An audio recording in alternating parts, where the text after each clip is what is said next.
한국교회 현실이 어렵다라는 사실에 여러분 다 동의를 하실 겁니다. 인식을 하고 계실 거예요. 지금 쇠퇴의 길로 가고 있는 것이 사실입니다. 제가 설교를 준비하면서 어떤 자료를 보게 되니까 장로교 가운데 고신교단이 가장 앞선 2006년부터 감소세로 돌아섰다고 합니다. 기장교단은요 2007년부터, 또 우리 장로교단은 아니지만 이 감리교회는 2009년부터, 통합교단과 합신교단은 2009년부터, 그리고 우리 계명교회가 속한 예장합동도 2012년부터 감소세로 접어들었다고 이야기를 들었습니다. 물론 몇몇 대형교회는 부흥하는 것처럼 보여요. 정말 새가족들이 수십 명씩, 이렇게 수백 명씩 등록을 합니다. 제가 섬겼던 교회도요 마찬가지예요. 여러분 물론 부흥은 하죠.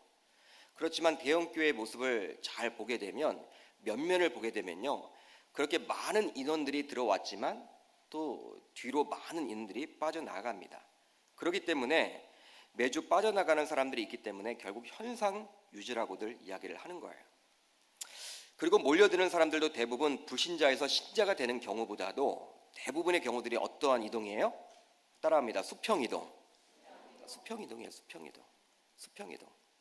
그러다 보니까 많은 대형교회, 중형교회 할 것 없이 세례 숫자가 훨씬 줄어들었습니다. 아마 우리 계명교회도 예외는 아닐 텐데, 이제 새가족들이 오긴 와도 오늘도 새가족이 등록을 했거든요. 다른 교회를 잘 섬겼다 오신 분들이에요. 다른 교회를. 그러다 보니까 항상 목회자의 관심은 어디에 있냐면 세례를 몇 명 베풀었느냐, 금년 안에 세례를 몇 명 베풀었느냐, 그게 바로 1년 농사거든요. 근데 그러한 인원들이 점점 줄어들고 있다는 거예요. 저도 대형교회에 있어 봤지만 대부분의 경우들이 다 수평이동이에요. 수평이동. 물론 제가 있었던 교회는 그래도 전도를 하는 교회였기 때문에 다른 교회에 비해서는 훨씬 새가족 숫자가, 또 새신자 숫자, 이 불신자에서 신자가 된 숫자가 높았지만 대부분의 교회, 서울 수도권에 있는 대부분의 교회들은요 수평이동이 엄청나게 많은 것이 현실입니다. 그런데 이런 장년층의 위기보다도 더 큰 위기가 있으니 바로 어떤 위기예요? 한번 따라합니다. 다음 세대 위기. 다음 세대 위기라는 거예요. 대형교회나 중형교회나 작은 개척교회를 막론하고 장년들의 숫자보다 다음 세대 출석 숫자가 훨씬 저조합니다. 턱없이 부족해요. 우리 교회도 마찬가지겠죠. 물론 저출산 핑계를 댈 수 있습니다. 저출산. 사회적으로 지금 아기를 안 낳는 분위기이기 때문에 우리나라가 여러분 가장 심각하지 않습니까? 초고령화 시대를 우리는 지금 살고 있어요. 점점 이게 사회적인 여러분 재앙이 될 거예요. 여러분 100세 시대라고 이야기를 하지만 이 장년들만 많으면 어떻게 되겠습니까? 노년들만 많으면 어떻게 되겠어요? 물론 여기 어르신들도 많이 계시지만 오래오래 사셔야 하겠지만 젊은 층들은 없고 어린이 청소년들은 전혀 보이질 않고 다 머리가 여러분 희끗희끗 다니는 그런 분들만 보인다면요, 아마 나중에는 지하철 여러분 전 칸이 다 노인석이 될지도 모르겠어요. 그게 여러분 그만큼 사회적인 문제가 되는 것이죠. 개인주의, 입시, 믿는 부모의 자녀, 신앙교육에 대한 무관심 등 여러 가지 이유가 있다고 저는 생각을 합니다. 저출산이 가장 크겠지만 그것으로 우리가 교회 숫자가 작아지지, 주일학교 아이들 숫자가 작아진 것은 상식이야, 이렇게 해서는 곤란하지 않을까 저는 생각을 해봅니다. 유럽의 많은 교회당 건물이 이미 술을 파는 카페와 이슬람 사원으로 넘어갔습니다. 그리고 지금도 진행 중에 있어요. 훌륭하게 지었던 교회당, 예배당이요, 카페로 변했어요. 또 이슬람 사원으로 변해서 거기서 코란을 읽습니다. 코란 공부를 하는 그런 장소로 변모를 했습니다. 그렇다면 한국교회 20년 뒤, 30년 뒤의 모습은 어떠할까요? 여러분 어떤다고 여러분 생각을 하십니까? 소망이 있을까요? 유럽의 교회를 따라가지 않겠습니까? 미래를 예측하는 전문가들은 이구동성으로 하는 말이 무엇이냐면 한국교회 상을 매우 비관적으로 본다라는 거예요. 한국교회 소망이 없다라는 거예요. 그렇다면 한국교회 다음 세대가 무너져가는 이 상황 속에서 그냥 우리들은 손을 놓고 그냥 있어야 하는 것일까요? 가만히 있어야 하는 것일까요? 그냥 손을 놓고 있다면 사탄의 전략에 말려 들어가는 것이라고 저는 생각을 해봅니다. 그러기에 이 오후 예배에 참석한 우리들 모두 다음 세대 신앙 교육에 관심을 가지고 적극적으로 투자를 해야 하는 것이죠. 그것이 바로 계명교회를 살리는 길이요, 한국교회를 살리는 길인 줄 여러분 믿으시기를 바랍니다. 이 자리에는요, 우리 계명교회 다음 세대를 위해서 최일선을 이렇게 담당하는 군대 용어로 소대장과 같은 귀한 믿음의 동역자인 교사들이 한자리에 모여 있습니다. 이 교사들에 의해서 우리 계명교회 20년 뒤, 30년 뒤, 30년 뒤에 청사진이 저는 그려진다라고 생각을 해봐요. 여기 교사 선생님들이 많이 계시는데 여러분들에게 한국교회 미래가 달려있고 우리 계명교회 미래가 달려 있습니다. 그렇기 때문에 앞으로 우리 계명교회는 교사들이 존중받는 교회가 되었으면 좋겠다 생각을 해봅니다. 그리고 교사들은 내 어깨에 우리 계명교회 미래가 달려있다, 한국교회 미래가 달려있다라고 좀 생각을 하셔도 좋을 것 같아요. 사명감을 가졌으면 좋겠습니다. 이런 사명감이 없이 교사를 하다 보면요, 연말만 되면 항상 어떤 생각이 들어요? 어떤 마음이 들어요? 야, 내년에 또 이걸 해야 되나? 이런 마음이 여러분 들게 되겠죠. 여러분 이런 고민을 하게 됩니다. 그러나 사명감을 가지고 하게 되면 그냥 건강에 허락하는 한 하게 되는 거예요. 앞으로 교사를 그만두시려면요, 저에게 건강검진표를 가져오시기를 바랍니다. 가져오셔서 제가 확인을 하고 이분은 정말 절대 안 되겠다, 야 과로사 할 것 같다, 그러면요 제가 이해를 할게요. 여러분 사명감을 좀 가지시면 좋을 것 같아요. 사명감. 내 어깨에 무엇이 달려있다라는 거예요? 우리 계명교회 미래가 달려있는 거예요. 계명교회 20년 30년 뒤의 모습이 달려있다라는 거예요. 이런 사명감을 가지시기를 주의 이름으로 축복합니다. 여러분들이 어떤 과정을 통해서 교사가 되었는지는 저는 잘 모르겠어요. 물론 자발적으로 교사로 자원하여 섬기는 분들도 계시겠지만 대부분은 사람들의 그러한 권면에 의해서 이 자리에 있지 않나 저는 생각을 해봅니다. 그러나 분명한 것은 우리가 하고 있는 이 교사의 역할이 굉장히 중요하기에 바울은 다음과 같이 이야기를 하고 있다는 거예요. 우리 에베소서 4장 11절로 12절 말씀을 우리가 한번 같이 읽어보도록 하겠습니다. 여러분들이 가지고 있는 성경이 있다면 살펴봐도 좋을 텐데 에베소서 4장 11절로 12절입니다. 시작. 그가 어떤 사람은 사도로,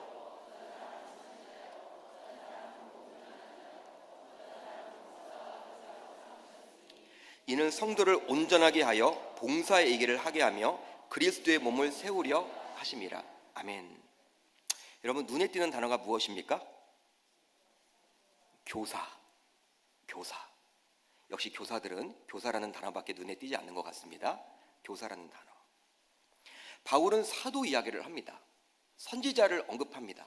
그리고 복음 전하는 자라고 이야기를 하고 있어요. 그런데 또 무엇이 있습니까? 목사와 교사. 이걸 언급해요. 그런데 사도와 선지자와 복음 전환자와 동급으로 목사와 교사를 언급하고 있다는 것에 우리는 주목을 해봐야 돼요. 그러면 그냥 목사라고만 해도 좋을 것 같아요. 목사.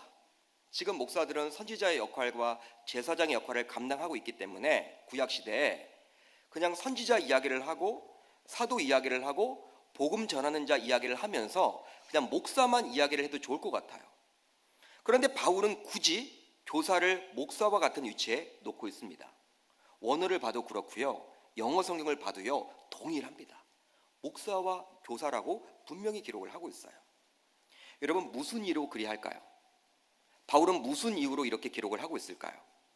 바로 말씀을 전하는 자이기 때문입니다. 할렐루야. 그러니까 말씀을 전하는 자이기 때문에 그리하는 거예요. 사도, 선지자, 복음 전하는 자, 그리고 목사는 하나님의 말씀을 전하는 자예요. 하나님은 말씀을 전하는 자입니다. 그런 공통점이 있죠. 그런데 여기에 바울은 교사를 의도적으로 지금 넣고 있다는 거예요. 목사라는 직분이 나와 있기 때문에 어쩌면 우리들은 장로, 안수집사, 권사, 집사가 나을 만도 한다라고 생각을 할 수도 있어요. 여러분 목사가 직분이기 때문에 안수집사, 권사를 넣어도 좋잖아요. 근데 바울은 그 집사라고 이야기를 하고 있지 않아요. 장로라고 이야기를 하고 있지 않아요. 바로 교사를 집어넣습니다. 그만큼 교사를 넣음으로 말씀 사역자임을 강조하고 있는 것이죠. 이 자리에 계신 교사들이요, 여러분들은 목사인 저와 마찬가지로 말씀 사역자임을 믿으시기를 바랍니다. 여러분 그런 확신을 가지셔야 하는 거예요. 말씀 사역자이다. 아까 우리 주일학교 아이들이 뭐라고 여러분 이야기를 합니까? 하나님의 말씀을 가르쳐 주셔서 감사합니다. 가르쳐 주셨다라는 거예요. 여러분, 그것이 감사할 일이죠. 그러기에 교회의 어떠한 봉사보다도 이 교사는 정말 중요한 것입니다. 왜? 영을 다루는 일이기 때문에. 영을 다루는 일이기 때문에. 하나님의 말씀을 매주 전한다라는 것은 어떤 것과 비교할 수 없는 특권 중의 특권이라고 저는 생각을 해봅니다. 여러분, 우리가 감히 어떻게 선지자가 되겠어요? 우리가 어떻게 감히 사도가 되겠어요? 우리가 어떻게 감히 복음 전하는 자가 되겠어요? 우리가 감히 어떻게 목사가 되겠습니까? 그런데 분명히 사도 바울은 교사를 넣고 있어요. 왜? 말씀을 전하는 자이기 때문에. 그러니까 우리들로 하여금 뭐예요? 교사라는 거예요. 말씀을 전한다면 그것은 바로 교사임을 이야기해주고 있는 것이죠. 그러니 교사들은 말씀 사역자라는 자부심을 가졌으면 좋겠습니다. 하나님의 말씀을 전하는 사역자라는 자부심 말이죠. 따라서 교사라면 매주일 공과 공부 시간에 그런 준비에 최선을 다해야 해요. 공과 공부 시간에 최선을 다해야 합니다. 토요일 밤이 되어서야 아니면 주일 새벽이 되어서야 공과책을 펴보고 아이들을 가리킨다면 이것은 말씀 사역자로서 직무유기입니다. 죄송합니다만. 여러분, 제가 주일 말씀을 준비하면서 일주일 동안 여러분 계속 놀다가 토요일날 밤에 아니면 주일날 여러분 새벽에 일어나서 그때 말씀을 준비한다면요, 여러분, 저는 목사로서의 여러분 그 직무유기를 하는 것이죠. 목사로서 여러분 직무유기를 하는 거예요. 여러분, 교사도 마찬가지예요. 매주일 분반 공부 시간에 아이들이 성경을 가지고 질문을 해나갈 때 대답할 수 있는 실력을 갖추어야 하는 거예요. 물론 잘 모르는 경우들도 있죠. 요즘에 하도 아이들이 이렇게 인터넷을 많이 보기 때문에 저에게도 막 이상한 걸 물어봐요. 여러분, 그럴 땐 여러분 어떻게 대답을 해야 됩니까? 또 모르는데 여러분 아는 척해서는 안 돼요. 아이들이 여러분 모르는 것들을 물어보면 어떻게 해야 돼요? 모른다라고 이야기를 하고 다음 주에 알아서 꼭 알려주겠다라고 약속을 하셔야 합니다. 약속을 하셔야 돼요. 그리고 일주일 동안 어떻게 하셔야 돼요? 성경을 살펴봐야 하겠죠. 여러 가지 자료를 살펴봐야 하겠죠. 그래도 잘 모르시면 여러분들의 그런 사역을 맡고 있는 담당 교육자에게 여쭤보아야 하는 것입니다. 그리고 다음 주가 되어서 아이들에게 알려주어야 하는 것이죠. 여러분, 왜 우리 교사들이 이런 말씀 사역자라는 자부심을 가지면 좋은지 오늘 본문을 보시면 알 수가 있습니다. 오늘 본문은 그 유명한 달란트 비유입니다. 예수님께서 천국은 과연 어떠한 곳인지에 대해서 설명을 해주고 있어요. 보통 천국 비유라고 이야기를 하는데 그 천국 비유 가운데 달란트 비유입니다. 어떤 주인이 타국에 가게 되었다고 이야기를 합니다. 외국에 가게 되었어요. 어떤 이유 때문에 가게 되었는지 성경은 나와 있지 않지만 타국에 가게 되었습니다. 그런데 자신의 종들을 불러서 각각 얼마를 맡깁니까? 금 5달란트, 금 2달란트, 금 1달란트를 맡기게 돼요. 여러분, 성경에 5, 2, 1라고 기록을 하고 있기 때문에 이것은 아주 작은 것으로 여기기 쉬운데 그렇지 않아요. 보통 1달란트는 6천 데나리온의 가치에 해당한다고 합니다. 그런데 1데나리온이 바로 일반 노동자 하루 품삯이기 때문에 6천 데나리온은 노동자가 20년 동안 벌어야지만, 일해야지만 겨우 벌 수 있는 그 금액, 큰 금액을 이야기하는 거예요. 여러분, 지금 금액으로 환상해 보면요, 우리가 일을 해서 1년 동안 연봉 3천을 번다라고 이야기를 하면 20년 동안 여러분 금액이기 때문에 얼마예요? 전혀 이제 저녁이기 때문에 이제 오후가 되어서 전혀 감이 안 와요. 얼마예요, 여러분들? 3천만 원이다 연봉이. 그리고 20년 여러분 얼마예요? 몇 억? 얼마예요, 여러분들? 저도 헷갈려요. 6억 원, 6억 원. 6억 정도 되는 거예요, 6억 정도. 그러니까 1달란트가 6억이에요, 6억. 1달란트가 6억이면 2달란트는 얼마입니까? 12억. 5달란트는 30억. 큰 금액이에요. 어마어마한 금액이죠. 전혀 여러분들은 놀라지 않으시네요. 통장에 잔고에 여러분 몇백억이 있으시나 봐요. 너무 금액이 커서 그런지 모르겠지만 아무튼 큰 금액입니다. 여러분, 지금의 입장에서도 6억 정말 크죠. 12억, 30억 큽니다. 2000년 전이에요. 2000년 전이라고 하면요, 이건 어마어마한 거예요. 어쩌면 지금 같으면 수백억을 맡긴 거예요. 수백억을. 그런데 여러분, 성경을 자세히 보시면요, 그냥 달란트라고 나와 있지 않고 어떤 달란트예요? 금 달란트. 한번 따라합니다. 금 달란트. 그러니까 일반적인 은 달란트가 그 정도였으니까 금 달란트는요 더 금액이 큰 거예요. 정말 어마어마한 금액입니다. 이렇게 큰 금액을 주인이 맡겼다면 그 주인은 분명히 부자였을 것입니다. 부자였겠죠. 그러니 종이 이 생명만 있지 않고 아마도 많은 종들이 있었을 거예요. 어쩌면 수십 명, 많게는 수백 명의 종이 그 집에 있었을 것입니다. 우리는 보통 한 달란트, 5달란트, 2달란트만 생각을 해서 종이 3명이었다 그렇게 착각하기 쉬운데 아니에요, 여러분. 그 정도 금액을 가지고 있는 사람이라면 많은 종들을 두었을 거예요. 그 가운데 몇 명이 뽑힌 거예요? 3명. 3명만 뽑힌 거예요. 어쩌면 여러분 수십 명의 종들 가운데, 수백 명의 종들 가운데. 교사들도 저는 마찬가지라고 생각을 합니다. 각 교회마다 모든 성도들이 교사로 섬기는 것은 아니에요. 아니에요, 여러분. 많은 성도들 가운데 일부만 교사로 섬기게 됩니다. 우리 교회도 마찬가지죠. 교사는 어린 영혼들의 영을 다루는 직책이기 때문에 교회에서도 아무나 세우지를 않습니다. 아무나 세우질 않아요. 교회를 대표해서 당회장이 세울 때에는 구원의 확신이 있다라고 판단이 되고 또 성실하고 정직하고 어린 영혼들에게 말씀을 잘 전할 수 있는 분들을 선택해서 이렇게 우리가 당회 결의를 통해서 이렇게 공포를 하게 되는 거예요. 그렇게 교사들은 교사라는 자부심을 가질 수 있어야 하는 거예요. 수많은 종들 가운데 주인은 셋만 선택해서 그들에게 각각 자신의 소중한 자산을 맡긴 것과 같이 우리 교회에서도 많은 성도들이 있지만 교사로서 섬기게 되었다는 것은 교회를 대표해서 담임 목사가 인정하는 것이요, 교회가 인정하는 것입니다. 여러분, 그러기 때문에 자부심을 가지면 좋을 것 같아요. 한번 옆분과 한번 인사하겠습니다. 나는 교사입니다. 나는 교사입니다. 여러분, 나는 교사라는 자부심을 가졌으면 좋을 것 같아요. 사랑하는 교사 여러분, 우리 계명교회 교사들은 모두 선택받았다라는 자부심을 좀 가졌으면 좋겠어요. 말씀 사역자로서 교회의 인정을 받고 있다는 생각 말이죠. 영아, 유아, 유치, 유년, 초등, 소년, 중등, 고등부 학생들이 30년 뒤, 40년 뒤 어떤 직장에 종사하고 또 어떤 인물이 될지 우리는 알 수가 없습니다. 여러분, 가슴이 뛰지 않습니까? 내가 가리키는 그 아이들 가운데 훌륭한 이 빌리 그레이엄 목사님과 같은 위대한 하나님의 종이 나올 수도 있고요, D.L. 무디와 같이 복음 사역자가 나올 수도 있고 대통령이 나올 수도 있어요.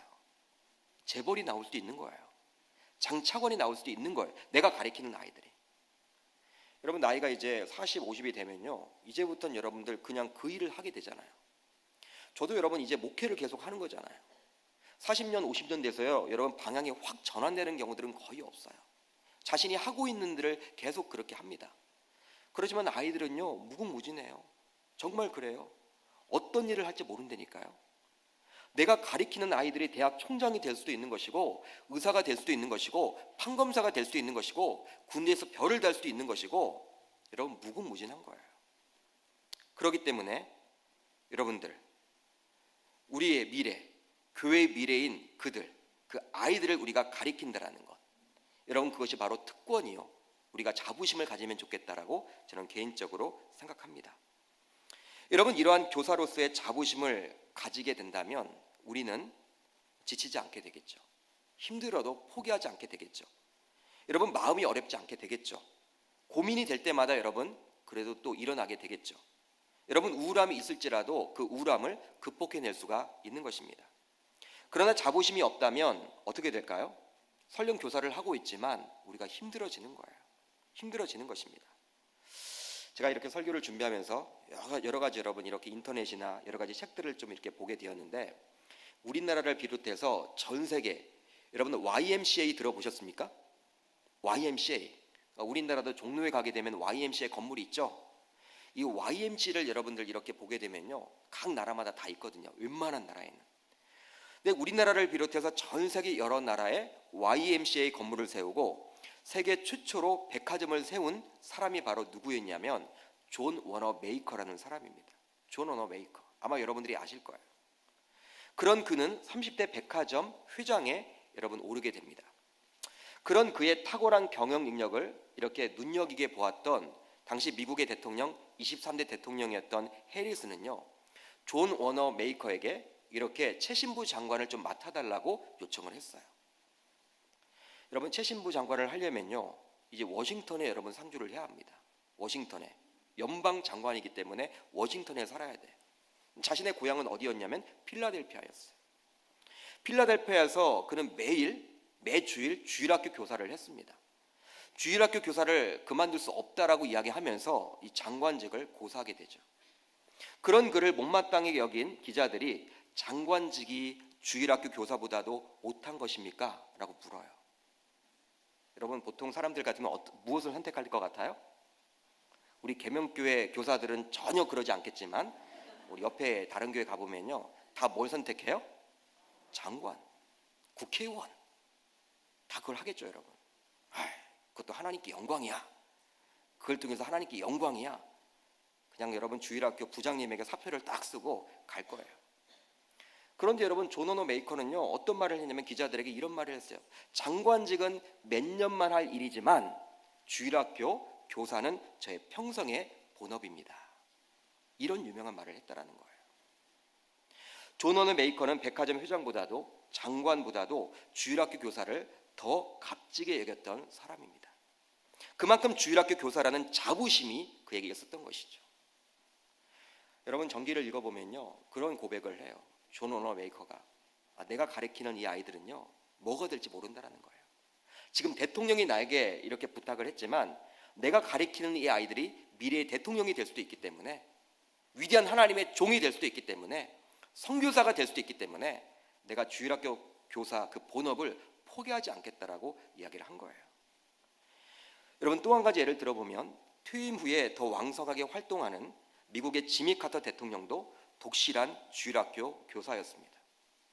대통령 선거 유세라는 아주 중요한 시점에서도 주일만 되면요, 비행기를 타고 어디로 날아가요? 자신의 고향인 조지아주에 가서 주일학교 반사를 하는 거예요. 반사. 대통령 후보가. 여러분, 한번 생각해 보세요. 대통령, 여러분 유력 대통령 후보가 주일만 되면 다른 사람들을 만나지 않고 자신의 본교에 와서 주일 성수를 하고, 그것뿐만 아니라 반사로 섬긴다, 교사로 섬긴다. 여러분, 대단하지 않습니까? 여러분, 교회학교 교사로서 나는 과연 존 메이커와 같은, 또 지미 카터 대통령과 같이 어린 영혼들의 교사로서의 자부심을 가지고 있으십니까? 그러지 못하다면 이제부터는 말씀을 전하는 사역자로서 자부심을 가질 수 있기를 주의 이름으로 축복합니다. 여러분, 내가 가리키는 아이들이요, 어떤 아이들이 될지 모르기 때문에 여러분 자부심을 한번 가졌어요. 말씀 사역자잖아요. 여러분, 담임 목사가 이제 여러분들에게 이 교사로 이렇게 섬길 수 있도록 기회를 드렸다라는 것은요, 이것은 무엇이냐면 그 어린 영혼들에게 하나님 말씀을 전할 수 있는 그 자격을 준 거예요. 부여를 한 거예요. 여러분, 교사가 아닌 사람이 어린이를 붙잡고 말씀을 전한다면요, 제가 뭐라고 하겠죠? 그렇게 하지 말라고 이야기를 하겠죠. 여러분들의 신방을 다닐 수도 있습니다. 그 어린 영혼 학교를 찾아갈 수도 있어요. 그 어린 영혼들을 붙잡고 수련회 때 여러분들 밤을 새워가면서 기도할 수도 있는 거예요. 왜? 여러분들에게 맡겨졌기 때문에. 여러분, 하나님의 말씀을 전할 수 있는 그 특권을 여러분들이 가지고 있는 거예요. 존 워너 메이커가 그러한 마음을 가지고 있었고, 지미 카터 대통령이 그러한 마음을 가졌기 때문에 그는 주일학교 이 여러분 교사직을 포기할 수 없었던 거예요. 저와 사랑하는 계명교회 온 성도님들, 우리 교사들은 우리 귀한 말씀 사역자로서 이 사명을 가지시기를, 자부심을 가질 수 있기를 주의 이름으로 축복합니다. 그렇다면 우리는 교사로서 어떠한 마음의 자세를 가지고 살아가야 할까요? 먼저 주님은 나중에 반드시 책임을 물으신다라는 생각을 가져야 합니다. 우리 한번 따라합니다. 주님은 나중에 반드시 책임을 물으신다는 생각을 가져야 합니다. 본문 25장 19절을 보면요, 우리 한번 같이 읽어보도록 하겠습니다. 시작. 오랜 후에 그 종들의 주인이 돌아와 그들과 결산할세. 아멘. 그 종들의 주인이 돌아와. 그 부분에 여러분 주목을 한번 해보시면 좋을 것 같아요. 타국에 갔던 주인은 오랫동안 돌아오지 않았습니다. 오랫동안 돌아오지 않았어요. 사람이란 게 처음에는 준비를 잘 하다가도 오랫동안 별일이 일어나지 않으면 어떻게 됩니까? 풀어지게 되죠. 풀어지게 돼요. 처음에는 주인을 기다렸겠죠. 언제 오나 주인을 기다렸지만 계속해서 오리 않는 거예요. 그러다 보니까 이 달란트를 가졌던 사람들이 어떻게 해요? 긴장이 풀어지게 된 거예요. 마찬가지로 19절을 보면요, 오랜 후에 란 단어가 나와 있어요. 오랜 후에. 나와 있습니까? 나와 있지 않습니까? 나와 있죠. 즉 주인이 오지 않을 것 같은 상황이었는데 오랜 시간이 흘러서 돌아왔다라는 사실을 지금 보여주고 있는 거예요. 이 본문은 예수님의 비유인데요, 주인이 타국에 간 것은 무엇을 뜻할까요? 바로 사도행전 1장에 나오는 주님의 승천을 말하는 것입니다. 그렇다면 돌아왔다라는 것은 무엇을 뜻합니까? 바로 주님의 재림을 이야기하는 것이죠. 주님의 재림이다. 사도행전 1장 11절을 보면 이르되 갈릴리 사람들아 어찌하여 서서 하늘을 쳐다보느냐, 너희 가운데에서 하늘로 올려지신 이 예수는 하늘로 가심을 본 그대로 오시리라 하였느니라. 할렐루야. 우리 주님은 반드시 재림하신다라는 거예요. 사랑하는 교사 여러분, 우리 주 예수 그리스도께서는 반드시 다시 이 땅에 오십니다. 분명히 재림하십니다. 마치 재림이 없는 것과 같이 같은 현실 속에서 우리들은 살고 있지만 하나님의 말씀인 성경에 재림에 대해서 분명히 이야기를 하고 있기 때문에 언젠가는 우리 주님이 재림하신다라는 거예요. 여러분, 이것을 믿으셔야 하는 거예요. 붙드셔야 하는 거예요. 그러나 그때가 언제인지 저와 여러분들은 알아요, 몰라요? 몰라요. 알 수가 없어요. 오늘 본문을 자세히 보십시오. 주인이 타국에 가면서 언제 돌아올 것이라고 이야기를 하고 있습니까? 하고 있지 않습니까? 하고 있지 않아요. 이야기를 하지 않습니다. 그러나 오지 않을 것처럼 생각되는 그 순간에 오셨다라는 거예요. 오늘 본문은 오랜 후에라고 완곡하게 표현되어 있기 때문에 아마도 달란트를 받았던 자들은 주인의 돌아오심에 모두 놀랐을 것입니다. 마태복음 24장 36절을 보게 되면 그러나 그달과 그때는 아무도 모르나니 하늘의 천사들도 아들도 모르고 오직 아버지만 아시느니라. 할렐루야. 여러분, 언제 주님이 재림하실지는요, 우리 예수님도 몰랐어요. 누구만 아셨습니까? 성부 하나님만. 성부 하나님만. 그러니까 많은 여러분 이단사이들이 주변에 많이 있습니다. 다미성교 여러분 기억하실 거예요. 92년은 10월 28일이었나요? 그때 여러분 주님이 재림하신다. MBC 여러분 기자가 가서 여러분 그렇게 막 찍었잖아요. 생방송으로. 야, 주님이 오실지도 모르겠습니다.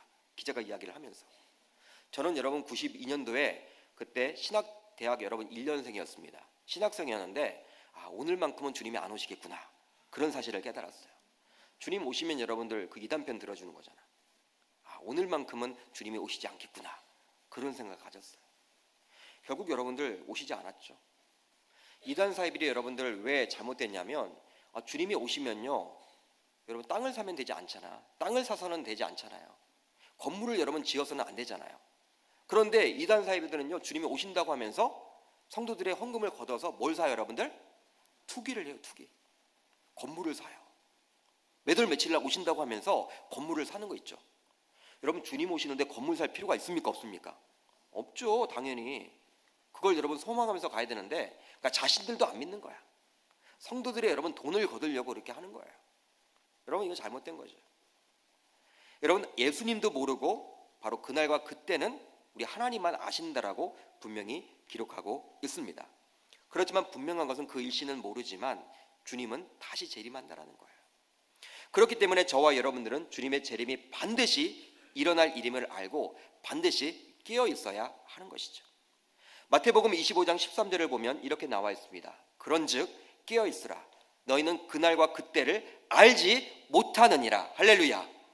그러니까 알지 못하기 때문에 깨어 있어야 한다라는 거예요. 깨어 있으라는 무슨 뜻일까요? 그냥 육적인 깨어 있다라는 것을 말하고 있지 않습니다. 어떤 수로 우리가 24시간 깨어 있을 수가 있겠습니까? 바로 이것은 무엇이냐면 영적으로 깨어 있어야 함을 말하고 있는 거예요.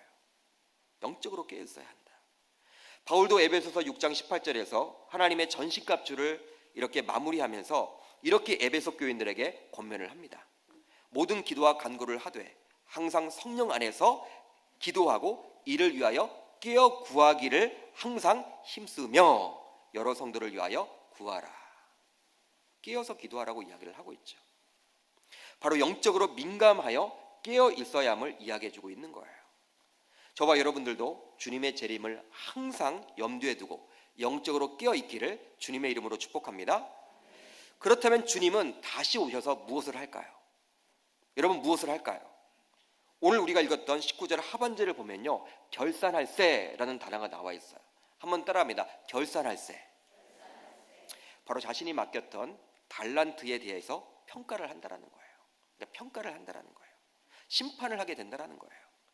마태복음 25장 31절 이하는요, 양과 염소의 비유입니다. 그런데 32절과 33절을 보게 되면요, 이렇게 나와 있어요. 우리 한번 같이 자막을 읽어보도록 하겠습니다. 시작.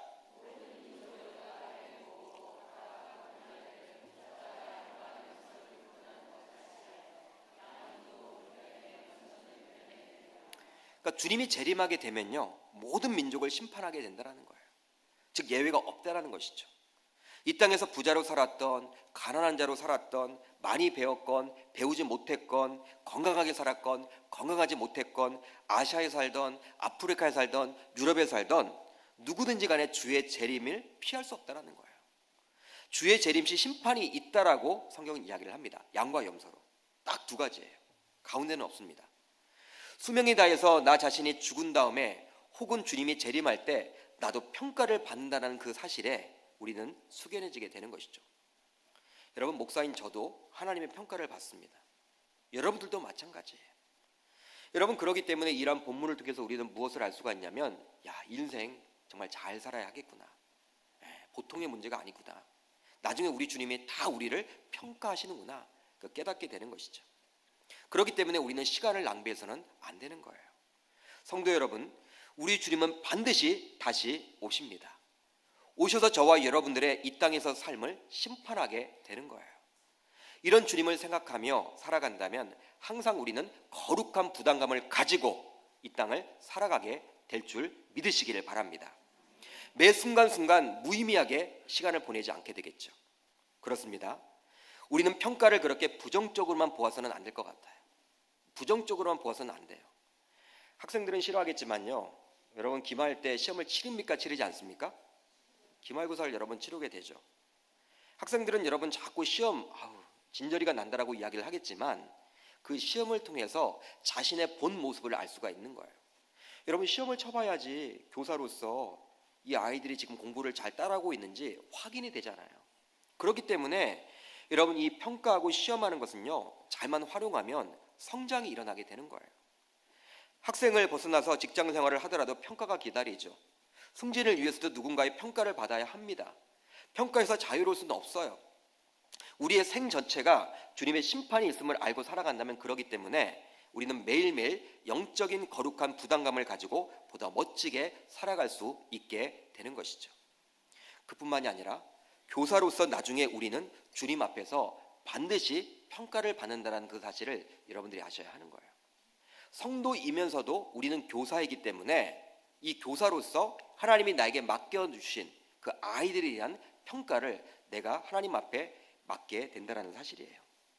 세상의 학교 교사는 누구의 평가를 받습니까? 우리 교장 선생님의 평가를 받죠. 교감 선생님의 평가를 받아요. 인사고과를 매깁니다. 그러나 교회학교 교사는 제가 하지 않아요. 누가 하신다라는 거예요? 주님이 평가를 하세요. 그러니 우리는 항상 두렵고 떨리는 마음으로 이 교사의 사명을 감당해 나가야 하는 것이죠. 여러분, 내가 지금 5명을 맡았다, 4명을 맡았다. 여러분, 우리 주님의 마음이 무엇이겠습니까? 여러분, 주님의 마음이 무엇이겠어요? 여러분, 내가 맡았던 그 아이들 물론 잘 관리해서 올려보내는 것도 의미가 있겠지만 그 아이들 영적인 성장이 일어나야 하는 거예요. 그러니까 성장이 일어나야 하는 거예요. 양적인 성장만을 말하고 싶지 않습니다. 그 아이들에게 구원을 심어주고 질적인 성장까지 일어난다면 하나님이 그 교사는 인정하는 교사가 되리라 저는 믿어요. 책임을 질 줄 아는 그러한 교사가 될 수 있기를 주의 이름으로 축복합니다. 다음으로 주님의 뜻대로 살아야 평가에서 실패하지 않습니다. 한번 따라합니다. 주님의 뜻대로 살아야 평가에서 실패하지 않습니다. 본문 26절로 27절을 한번 우리가 같이 읽어보도록 하겠습니다. 시작. 그 주인이 대답하여 이르되 악하고 게으른 종아,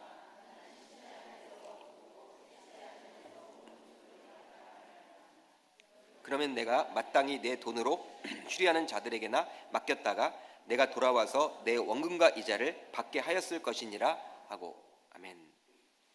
한 달란트 받은 자가 땅에 묻어놓은 한 달란트를 가지고 오자 주인이 결산하면서 그 사람에게 한 말이에요. 나는 심지 않은 데서 거두고 해치지 않은 데서 모으는 줄로 내가 알았느냐? 내가 알았느냐? 여러분, 이것은 어떤 의미예요? 여러분, 어떤 의미입니까? 자신은 그냥 사람이 아니라는 거예요. 나는 그런 사람이 아니다. 하나님이 그렇게 이야기를 하고 있는 거예요. 너는 왜 나를 오해하니? 잘못 평가를 하니? 잘못 보고 있니? 한 달란트 가진 자가 자신을 정확하게 파악하지 못했다라고 우리 주님이 지금 질책을 하고 있는 거예요. 본문을 자세히 들여다보십시오. 주인이 돌아와서 결산을 합니다. 결산 결과 5달란트 받은 자와 2달란트 받은 자는 모두 각자 5달란트, 2달란트를 남겼더라고 주인에게 이야기를 해요. 그러다 주인은 어떻게 여러분 호칭을 합니까? 한번 따라합니다. 착하고 충성된 종. 성경을 보면 그들은 주인이 한 달란트를 맡기고 타국에 가자마자 가서 장사를 했습니다. 장사를 했어요. 자신에게 맡겨놓으신 그것을 가지고 장사를 했다라는 거예요. 이에 반해서 한 달란트 받은 자는 땅을 파고 주인이 자신에게 맡겨준 그 달란트를 묻습니다. 땅에 묻어놓아요. 주인이 와서 결산한다고 하니 땅에 묻어놓았던 그 달란트를 바로 어떻게 해요? 가지고 오게 되죠. 주인에게 여러분 그거 그대로 가져다 줘요. 그런데 그렇게 땅에 묻은 이유가 바로 24절에 잘 기록이 되어 있어요. 한 달란트 받은 자들이 와서 이르되 주인이여 당신은 어떤 사람이다? 굳은 사람이다. 심지 않은 데서 거두고 해치지 않은 데서 모으는 줄을 내가 알았으므로. 주인을 굳은 사람으로 여기고 있는 거예요. 잘못 오해를 하고 있는 것이죠. 굳은 사람으로 그는 인정을 하고 알았습니다. 그러기에 그런 땅에 묻는 행동을 한 것이죠. 그런데 이 한 달란트 받은 자는 5달란트 받은 자와 2달란트 받은 자와는 달리 한 달란트를 주인이 주신 것이라고 인정하지도 않아요. 인정하고 있지도 않아요. 여러분 잘 보십시오. 먼저 5달란트 받은 자는요, 주인에게 이렇게 이야기를 하고 있습니다. 20절을 한번 우리가 같이 읽어봅니다. 시작. 5달란트 받은 자는 5달란트를 더 가지고 와서 이르되 주인이여 내게 5달란트를 주셨는데 보소서 내가 또 5달란트를 남겼나이다. 주인이여 내게 5달란트를 주셨는데, 그러니까 당신이 주신 5달란트를 잘 내가 장사로 활용해서 몇 달란트를 남겼다고 이야기합니까? 5개를. 이 표현이 중요해요, 여러분.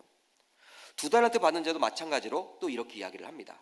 22절을 같이 봅니다. 시작. 2달란트 받았던 자도 와서 이르되 주인이여 내게 2달란트를 주셨는데 보소서 내가 또 2달란트를 남겼나이다. 역시 5달란트 받은 자와 마찬가지로 누가 주셨다라는 거예요? 주인이. 당신이 나에게 5개를 주셨고 2개를 주셨기 때문에 그것을 내가 장사로 잘 활용해서 5개를 남겼고 2개를 남겼다라고 그들은 이야기하고 있는 거예요. 그렇게 고백을 하죠. 여러분 남길 수 있었던 것은 누구 때문에 여러분 남길 수 있었다고 이야기를 하고 있는 거예요? 주인 때문에. 주인에게 여러분 공을 돌립니다. 주인에게 공을 돌리는 거예요. 그러니까 자본을 대어주었기에 장사를 해서 남길 수 있었다라고 고백을 하고 있는 것이죠. 그런데 이런 5달란트 받은 자와 2달란트 받은 자와 달리 한 달란트 받은 자는요, 자신이 한 달란트를 받았던 그것에 감사하지 않아요. 자신의 한 달란트를 주인이 주신 것이라고 인정하지도 않습니다. 말하지도 않습니다. 고백하지도 않습니다. 그리고 자신이 왜 그렇게 한 달란트를 땅에 묻었는지 그 변명만 하고 있는 거예요. 그 변명 또한 일하기 힘든 상황에 대한 환경에 대한 것이 아니었죠. 바로 주인에게 책임을 전가하고 있다는 거예요. 책임 전가를 하고 있습니다. 무엇 때문에 여러분 그렇게 땅에 묻었다고 나와 있어요? 당신은 굳은 사람이기 때문에. 즉 인색한 사람이기 때문에 자신이 일하지 않는 것이라고 말을 하고 있는 거예요. 이러한 책임 전가는 바로 주인의 속성이죠. 주인의 속성이에요. 땅에 묻어 놓았다면 합당한 이유를 말하면 됩니다. 내가 뭐 하기 싫었다라고, 내가 게을렀다라고, 내가 잘못 이해했다고 그렇게 이야기를 하면 좋은데, 지금 책임을 전가하고 있다는 것은요, 이 주인의 속성인 거예요. 자신은 아무 책임이 없고 당신이 인색한 사람이기 때문에 그냥 내가 땅에 묻어놓은 것입니다. 그렇게 여러분 누구에게 책임을 지금 전가하고 있는 거예요? 주인에게. 주인에게 책임이 있음을 말하고 있어요. 이런 책임 전가는 창세기 3장을 보면 잘 나타나 있죠. 선악을 알게 하는 과실의 열매를 따먹은 이유를 하나님이 아담에게 묻자 어떻게 여러분 아담이 대답을 합니까? 당신이 나에게 준 그 여자가 나에게 주었으므로 내가 먹었다. 나는 책임 없다. 하나님이 책임이다. 여자가 책임이다. 그렇게 책임을 돌려요. 여자에게 물어요. 하나님이. 그러자 여러분 누구에게 책임을 돌려요? 뱀에게. 뱀이 나에게 주었으므로 내가 먹었습니다. 뱀에게 여러분 돌려요. 책임을 여러분 전가한 것이죠. 아담도 그렇고 여자도 그렇고 서로 사랑했던 관계에 죄가 들어옴으로 이제 무엇이 생겼어요? 이상이 생겨서 이젠 책임을 남에게 전가하고 있는 거예요.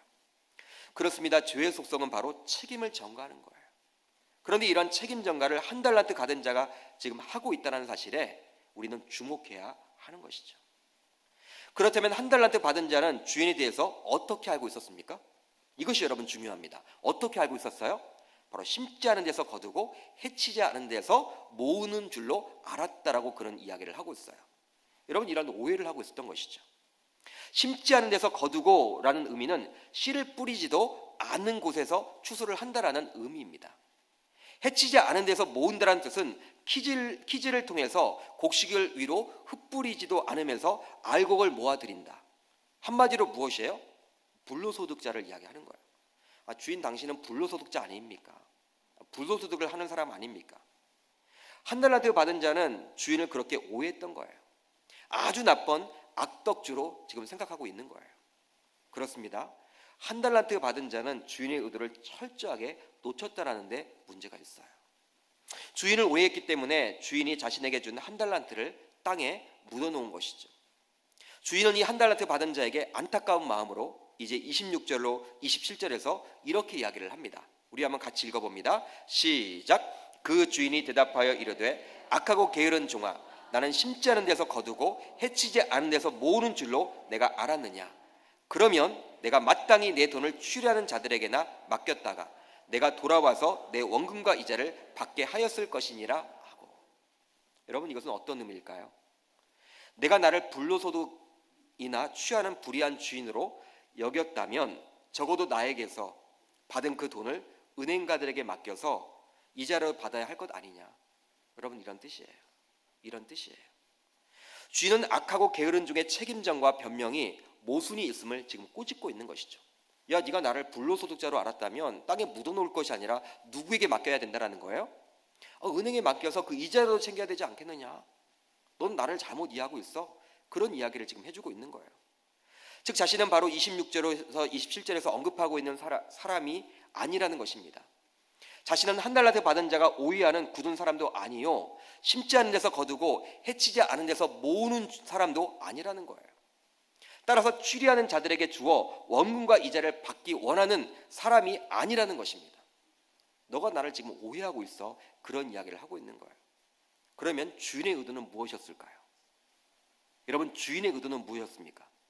이 달란트 비유에서 주인의 의도는 무엇이었습니까? 바로 그들에게 각자 재능대로 달란트를 맡긴 것은요, 그들이 그것을 미천 삼아서 무엇이라도 하기를 원했던 거예요. 무엇이라도 하기를 원했던 거예요. 성경을 보면 5달란트, 2달란트 받은 자들은 그것을 미천 삼아서 우선적으로 장사를 했죠. 그러나 한 달란트 받은 자는 그것을 그냥 땅에 묻었습니다. 여러분 장사를 해보신 분은 알겠지만 무조건 여러분 장사를 한다고 해서 남습니까? 여러분 남아요? 남으면 여러분 저에게 그 방법을 알려주세요. 저도 해보게. 여러분 장사가 쉽습니까? 어려워요. 어려워요. 가게 여러분 10개가 여러분 문을 열면요, 한두 개 정도나 여러분 자립을 해요. 8개는 여러분 문을 닫아요. 3년을 못 버텨요. 다 바뀌었어요. 제가 이렇게 목동에 가보면요, 제가 5년 전에 여러분 목동을 떠났잖아요. 5년 전에 제작교회에 있다가 수영록교회로 이제 목동이 떠났잖아요. 목동을 가본 적이 없어요. 그 이후에는 아버님 댁도 서울 다른 곳에 살고 있기 때문에 목동이라는 곳을 제가 가본 적이 없었어요. 근데 5년이 지났는데 제가 있던 그 가게, 제가 자주 갔던 그 가게들이 다 사라졌어. 어디 갔는지 모르겠어. 분명히 그때 맛있게 먹었던 집들이 다 사라졌어. 여러분 장사가 그만큼 쉽지 않다는 거예요. 여러분 그런데 오늘 본문을 보십시오. 오히려 원금을 까먹을 수도 있거든요. 5달란트를 남기기보다는 2달란트를 남기기보다는 원금 자체를 까먹을 수도 있는 것이거든요. 그런데 오늘 본문에 나오는 5달란트, 2달란트 받은 자는 놀랍게도 100%를 남겼습니다. 이윤을 남겼기 때문에 우리 주님이 착하고 충성된 종이라고 했다는 것에 저는 개인적으로 동의하고 싶지 않아요. 남겼기 때문에 착하고 충성된 종, 그리고 남기지 못하면 악하고 게으른 종, 그렇게 보고 싶지 않아요. 착하고 충성된 종이라고 이윤을 남겼기 때문에 그렇게 된 것이라고 저는 종이라고 싶지 않습니다. 왜냐하면 그렇게 되면 우리 주님은 세상의 경제 원리와 같기 때문에 그리하는 것이죠. 한 달란트 받은 자의 잘못은요, 이윤을 남기지 못해서가 아니라 아무것도 하지 않고 땅에 묻어놓았던 그것에 있는 거예요. 여러분, 그것에 있는 거예요. 여러분, 만약에 이 5달란트 받은 자가 열심히 여러분 장사를 했는데 다 여러분 5달란트를 남기기는커녕 다 그냥 잃었다, 5달란트 그 자체를 잃었다, 여러분 주인이 여러분 악하고 게으른 종이라고 했을까요?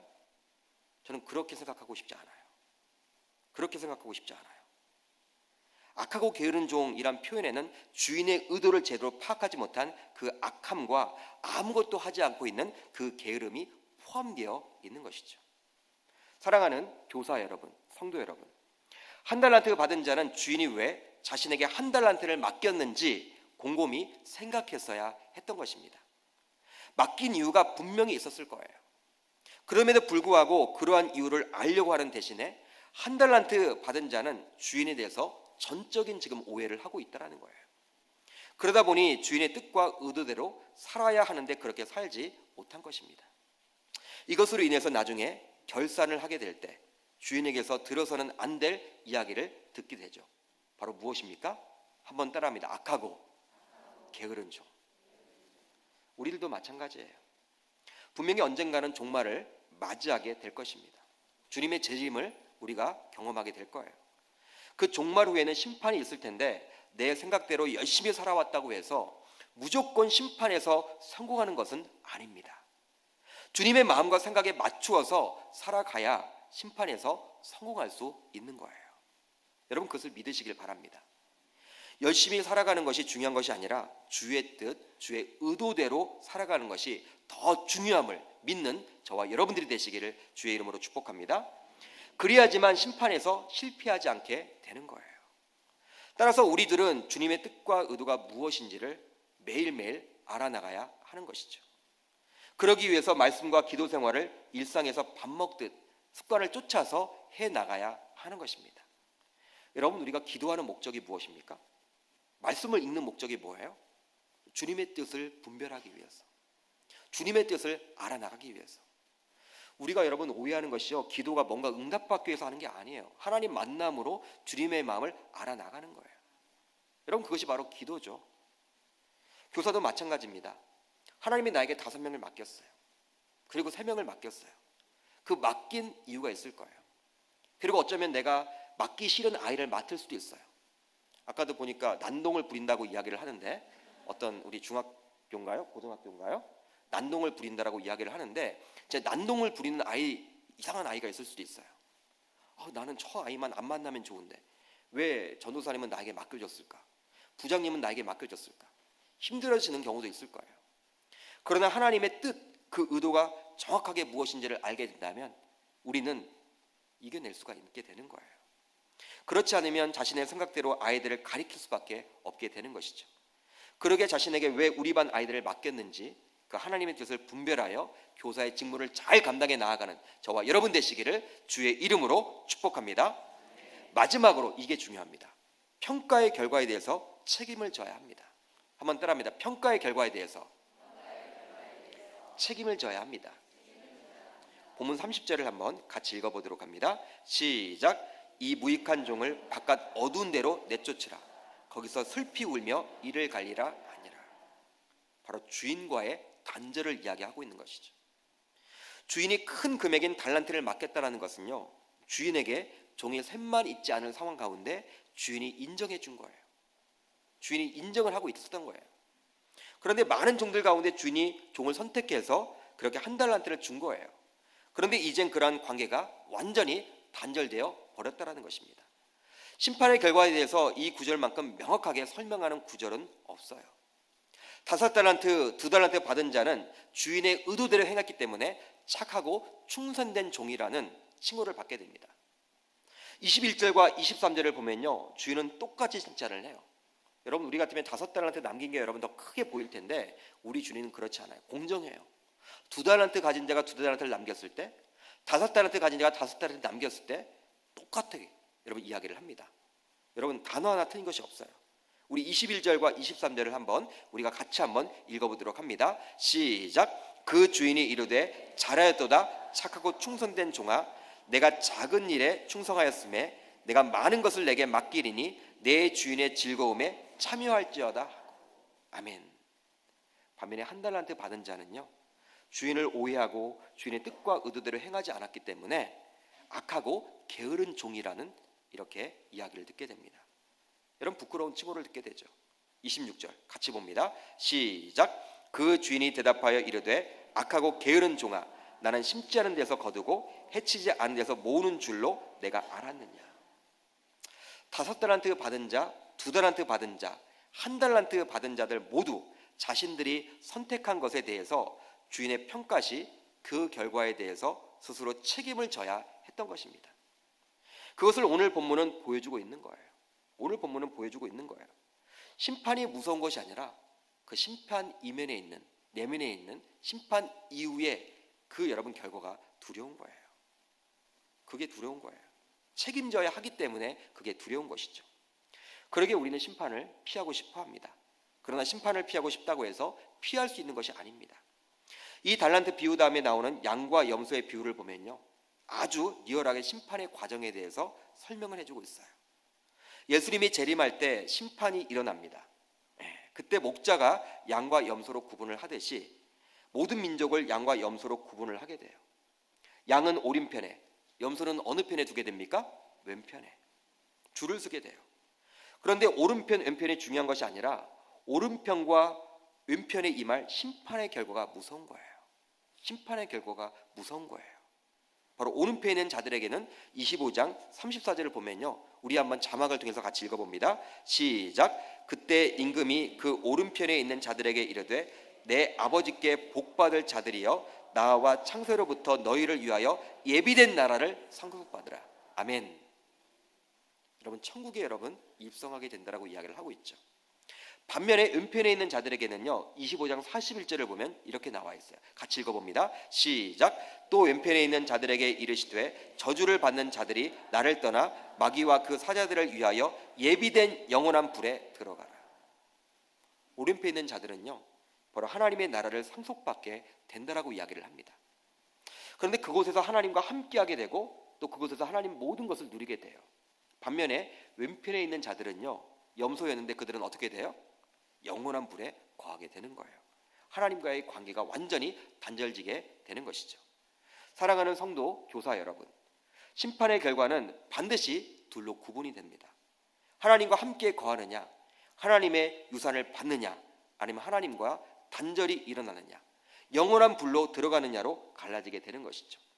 그 결과를 저와 여러분들이 책임져야 하기 때문에 그것이 두렵고 무서울 따름인 거예요. 우리는 이 땅에서 예수를 믿든 믿지 않든 자유일 수 있으나 그 결과는 종말시 반드시 나 자신이 책임을 져야 함을 여러분 믿으시기를 바라요. 이러한 심판의 결과를 저와 여러분들은 알기에 우리 주변에 아직도 예수 그리스도를 몰라 영적으로 죽어가고 있는 많은 사람들에게 복음을 전해야 하는 것이죠. 그들을 전도하기 위해서 애써야 하는 거예요. 누가복음 16장을 보게 되면요, 이 거지와 거지 나사로와 부자 이야기가 나오잖아요. 부자와 거지 나사로가 차례로 죽었습니다. 그런데 그 결과 부자가 간 곳과 거지 나사로가 간 곳이 달랐어요. 부자는 음부에 갔고 거지 나사로는 어디에 갔습니까? 하나님 나라에.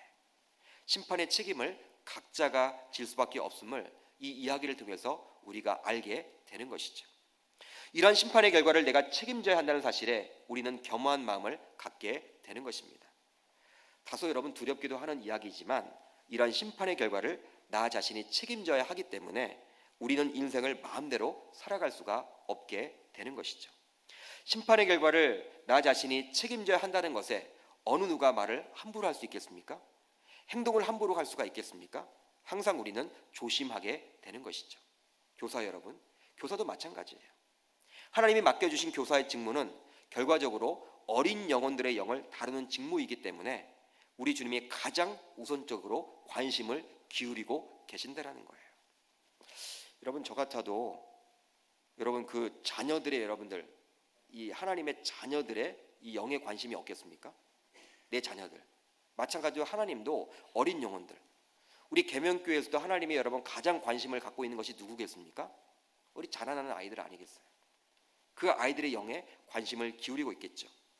그렇기 때문에 우리 주님이 가장 우선적으로 관심을 기울이는 거예요. 그러게 우리가 그 직무를 제대로 감당하지 못할 때 우리는 나중에 평가를 통해서 책임을 져야 하는 것이죠. 그것이 여러분 무서운 거예요. 여러분, 교사라는 것은요, 내가 하고 싶다고 해서 할 수 있는 것도 아니고 하기 싫어도 여러분 안 할 수 있는 것이 아니에요. 하나님이 우리들에게 맡겨주셨다는 것은요, 바로 교회에서 여러분들을 인정했고 여러분들이 감당할 수 있기 때문에 이렇게 교회에서 교사로 부탁을 드린 것은 하나님이 주신 준엄한 그런 명령입니다.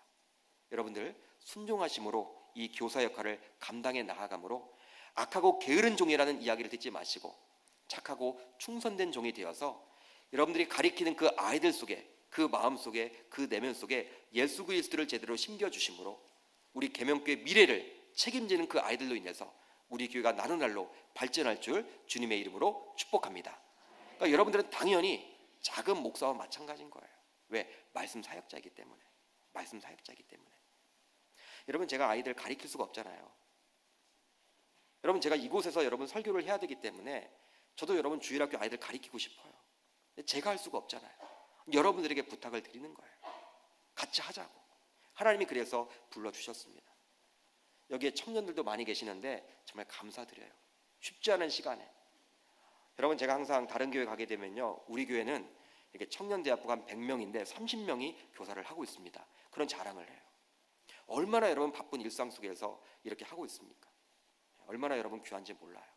우리 사랑하는 동역자 여러분, 교사 여러분, 여러분들 오늘 이 달란트 비유 하나님이 말씀하십니다. 같이 하자고. 너희들의 결과, 물론 너희들이 심판도 있고 다 있겠지만 중요한 것은 현실이 중요하더라고. 여러분, 이 본문의 말씀을 꼭 내 마음에 붙으셔서 교사로 부름을 받은 우리들은 이제 하나님의 맡겨주셨다는 자부심을 가지고 이 사역을 감당할 수 있기를 바랍니다. 그렇게 한다면 오늘 우리가 읽었던, 배웠던 이 세 가지 교훈을 자양분 삼아서 우리가 멋지게 이 교사의 사역을 감당할 수 있게 되리라 저는 믿습니다. 그런 은혜가 넘치시기를 주의 이름으로 축복합니다.